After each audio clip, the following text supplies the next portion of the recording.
I'm the Senior Director of G4C Learn, and I'm really excited to welcome you to the next session. It's a transformative session with Dr. Shuli Gilutz, a leading voice in the field of children's digital media and design. Dr. Gilutz is the Program Officer in Child Rights and Business Team at UNICEF, and she's going to present Designing for Wellbeing in Digital Play. It's possible. Dr. Gilutz will introduce the RITEC 8 framework and design guide for business. She's going to explore the synergy between child rights and well-being and how these can be seamlessly integrated into the design process.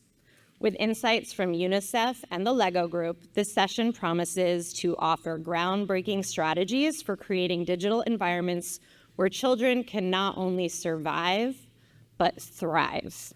Please welcome Dr. Shuli Gilutz.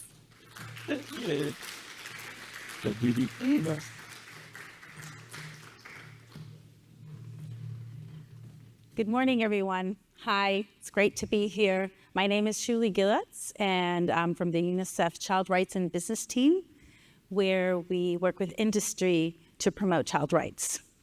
And today I'm going to be talking about designing for well-being in digital play, because it's possible, and I'll explain all about it in a second. So, I don't know how many of you were in this situation, but your nephew beat you at FIFA. It was really bad for your ego, but incredible for his. You had a fantastic time laughing and shouting, playing soccer or football in other places, and rooting for your team. There were songs and dances, some tense moments, cries for joy, and jumping on the couch. And then he won. And even though you would have liked to say you let him, you really didn't. It was a day for the history books. So when you have moments like these, we know digital play can provide well-being, joy, excitement, a sense of accomplishment, personal connection. For some, it could be when immersing in this kind of experience, or for others in long magical quests filled with puzzles and strategy, and for others, planning and building whole worlds, whether it's Minecraft or Sims. It can be the time alone to dive into flow, or the time together to connect with friends and family, close and far. We know this, all of us here, because we feel it, because we play. How can we convey these ideas to others who aren't familiar with it and may be wary of gaming? How do we create more play experiences that promote well-being for children? So I want to share the RITEC project and how we're trying to do that. I work at UNICEF, and UNICEF is the UN organization working to advocate for and protect children's rights. And these are children's rights. The Convention of the Rights of the Child defines the basic rights of children. It's the most ratified treaty in history, which was created in 1989, and places primary responsibility on states. But it also acknowledges the accountability of parents, teachers, and institutions, business. And that's what we're trying to address with this project. So what are the implications when you look at the Child Rights Convention to digital technologies? Well, originally there weren't much. I mean, you could have kind of look at it and say, okay, there are some impacts. But in 2021, General Comment 25 passed and basically made children's rights true in the digital world formally. So now everyone is obliged to comply with child rights also in the digital world. And for example, that means the right to be protected from all kinds of exploitation, the right to leisure and play, that is a child right, the right to education, the right to obtain appropriate information, and the right to freedom and thought of expression, and finally, the right to privacy. So all these are part of the Child Rights Convention, and we, as developers of games, have to take that into consideration. And what is UNICEF doing here, and why are we part of this? So we're promoting responsible business conduct in the digital environment. We do it both in a global level. We work with industry to create tools for them to help them promote children's rights by creating child rights impact assessments or by creating guidance. But we also work locally with the different country offices and national committees which take those tools and translate them to many languages to work with local businesses to help promote working and engaging with industry. But this project actually talks about well-being. That's always a big question. People tell me, you're in UNICEF, why are you talking about child rights? Why are you talking about well-being? And I'd like to kind of explain what we're talking, because well-being is defined in many different ways. So it's related to child rights, but it's not the same thing. Child rights, as I just explained, are legal principles of how children should or should not be treated. Well-being, there's objective well-being and subjective well-being, is an individual state of how a child is experiencing life. And I'll try to explain that a bit more. So you can have all your rights and still not feel happy and hopeful about the future. And we've seen so many reports about children worldwide who are actually in developed countries and they have rights and they have everything they need, but their well-being is not in a place we want it to be. And the opposite is true too. Sometimes you have children that may not have all the things they need, but they actually are more hopeful about the future and have more joy in life. So that's why we kind of look at these two different concepts and try to understand how to support them. So welcome to RITEC. RITEC is a Responsible Innovation in Technology for Children project, collaboration between UNICEF and the LEGO Group, and sponsored by the LEGO Foundation. So like I said, it's grounded in the idea that the design and development of digital technology should support both rights and well-being of children. And it's focused on equipping industry and policymakers with the tools and the knowledge to both protect and promote children's well-being in the digital age. So in RITEC, we actually went out and talked to children and asked them, what does well-being mean for you? Of course, in an age-appropriate language. How do you feel when you're playing? And it's important to understand we're talking about digital play and gaming because there are many, many parts and aspects of children and technology. So why are we focusing on gaming or in digital play? Well, play is one of the most important ways in when children interact with the world and develop essential knowledge and skills. And there's a huge body of child development research to support that. It's also a child's right. So we know play is important. But what happens in digital play? Well, children, and any of you that work with children know this, they treat digital play the same as physical play. And they expect the same to happen. So if they go to a playground and play, they know it was designed for them. It's safe. They don't have to worry about it. It's for their age. It's in their context, in their neighborhood. And that's kind of what they expect in digital play, too.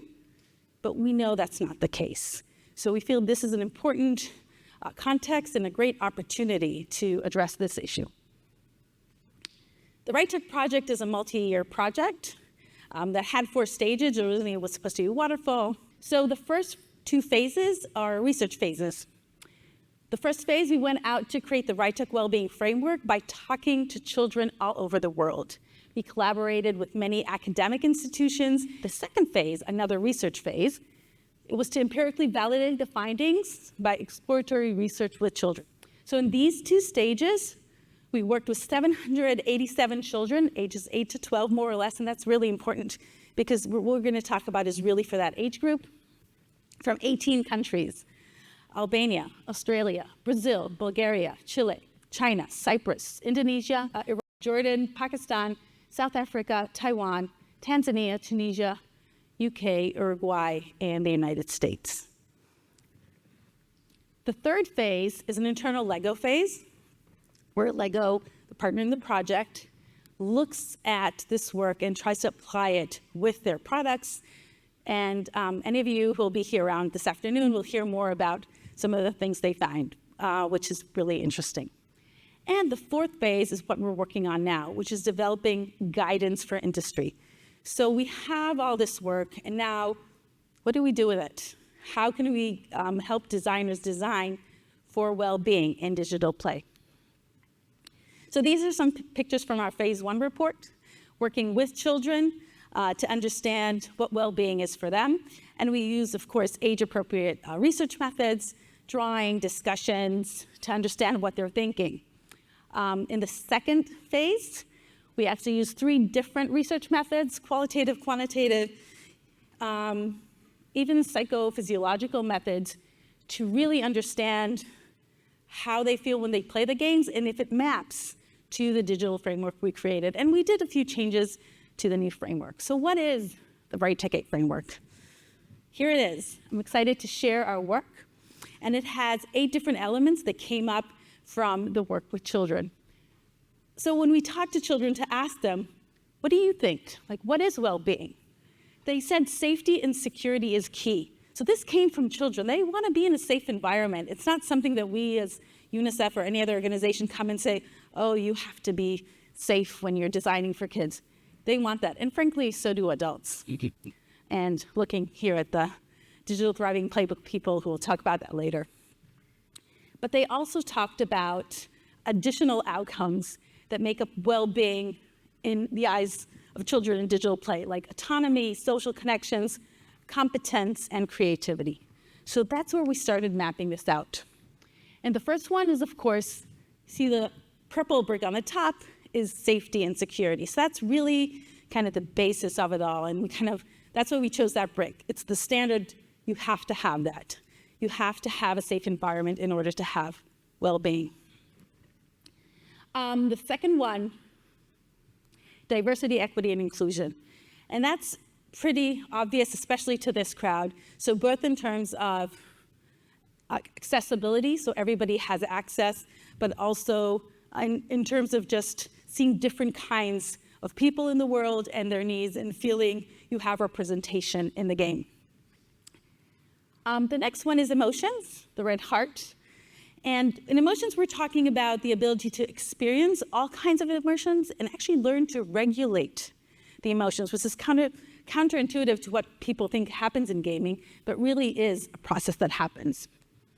The next one is competence, so it's about learning and also perceived competence. So when you understand that you're learning more and you're growing and you develop that kind of confidence. Creativity, of course, and this has been discussed yesterday many times by all speakers, and I'm sure today as well, where you're creating a space where children can create new ideas and get their imagination going. And we have relationships. So of course, playing with others close and far in the same room online, but also sometimes it's just being on your own. Relationship with yourself. After a day interacting with so many people, which really what you need for your well-being. So relationships is an important part of this. Identities is kind of in the core of the cube, which you can see is figure out who you are. Trying to kind of experience different kinds of identities and go through that process, which is incredibly important for all of us, but especially for children this age.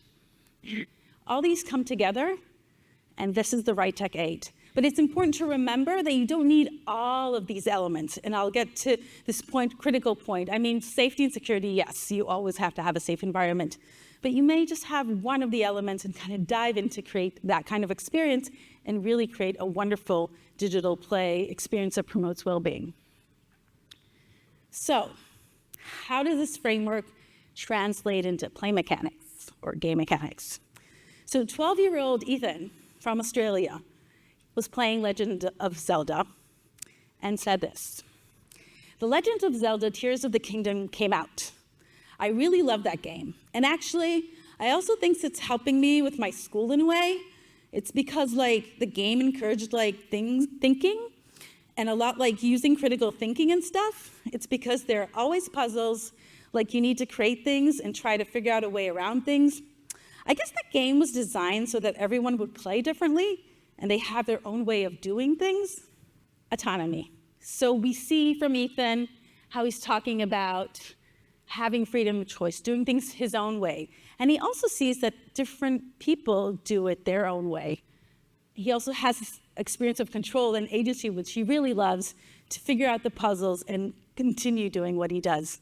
So that's just one way where these game mechanics promote autonomy and and help him with well-being. So for 10-year-old Liana, the need to be with, connect, do, and create with friends appeared to be central to her digital play activities.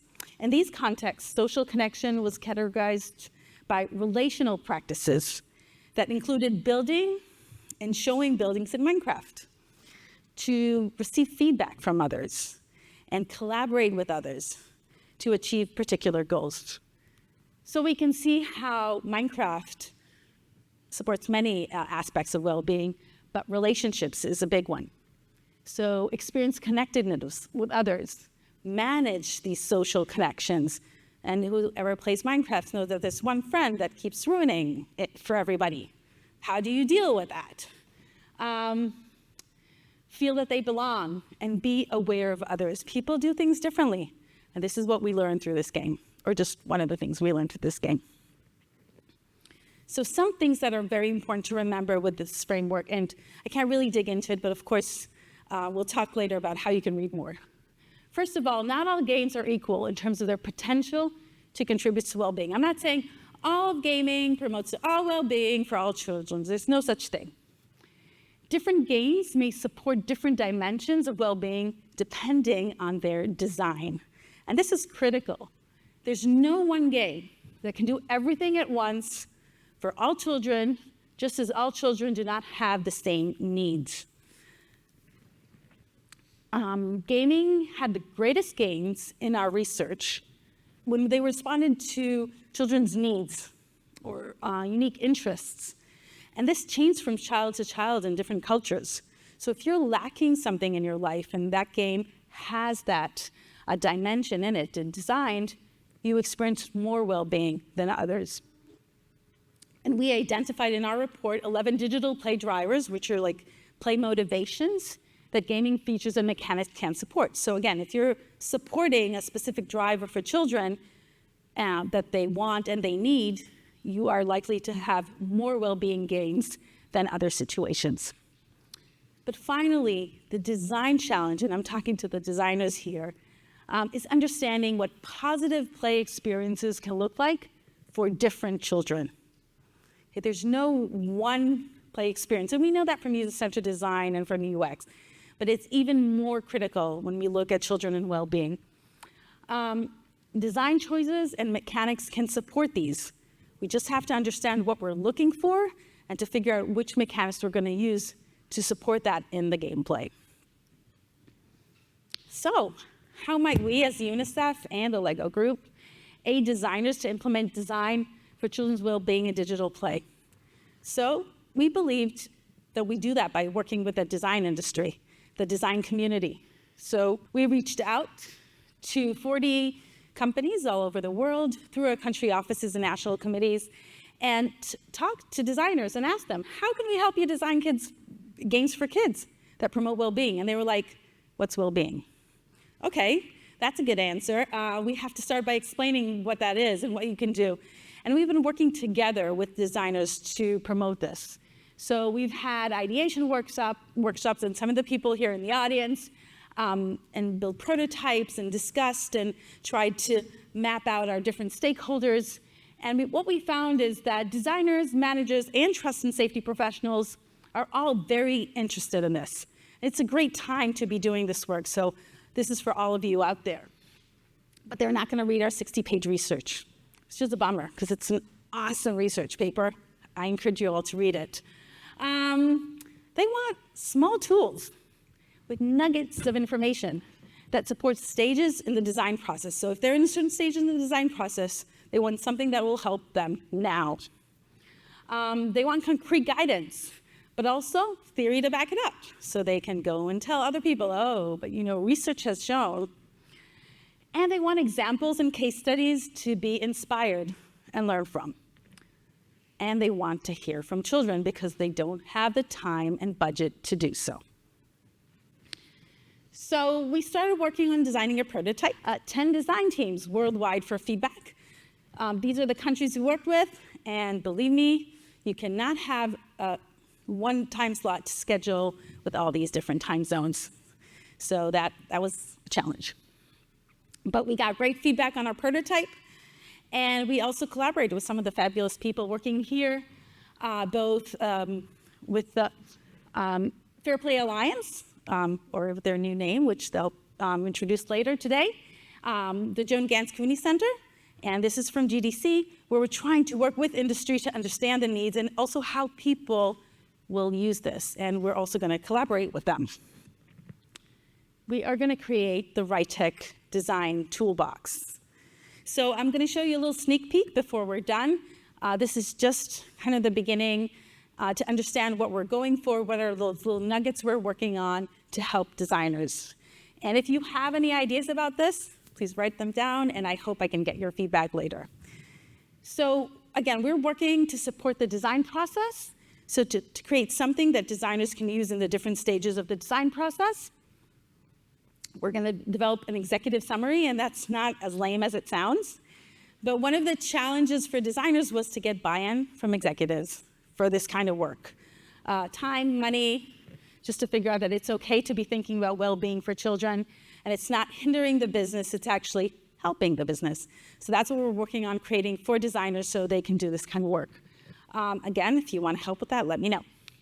We're working together with the Digital Thriving Playbook initiative and hope to add to their guide a part about designing for well-being of children in digital play. We're going to have infographics which people can download, hang in the office, share, and discuss this issue. Again, without reading the 60-page report, you will still have access to these ideas so you can start thinking about it and create a common language and vocabulary to discuss well-being in the design process. And we're working on a list of gaming features for well-being. So what are the gaming mechanics or features we can incorporate for well-being and how we can use them? So if you're a designer or a design team and you're working on a specific feature, you can understand how that helps well-being or hinders it. And it can help you with the design process. And finally, we'll have this long Q&A doc for all the questions which we're getting from design teams all over the world, so kind of try to anticipate some of the challenges and what they need for that. So these are little parts of our RightTech Design Toolbox, and it's all work in progress. So as all this time, we're continuing to work on this and grow with our community of practice. We work in conferences, workshops, global events like this. And the idea is to really understand how we can have impact, because there's no point of doing this work if it's not going to help industry. So in that kind of line of thought, I'd like to invite you to join us, contribute your feedback, and help us make this a better project that could really support industry. We have this lovely QR code, and if you're interested in joining this work, please take a picture, fill in the form, and I'll send you an email, and we'll continue to work together. And you can inform our next stage, because what our next stage basically is more design community feedback for our prototypes, which we're working on. We're going to then finish the toolbox development and finish its production, and hopefully, not hopefully, we will launch the launch of the RightTech Design Toolbox in fall 2024. So if you have any questions, feel free to contact me, and thank you.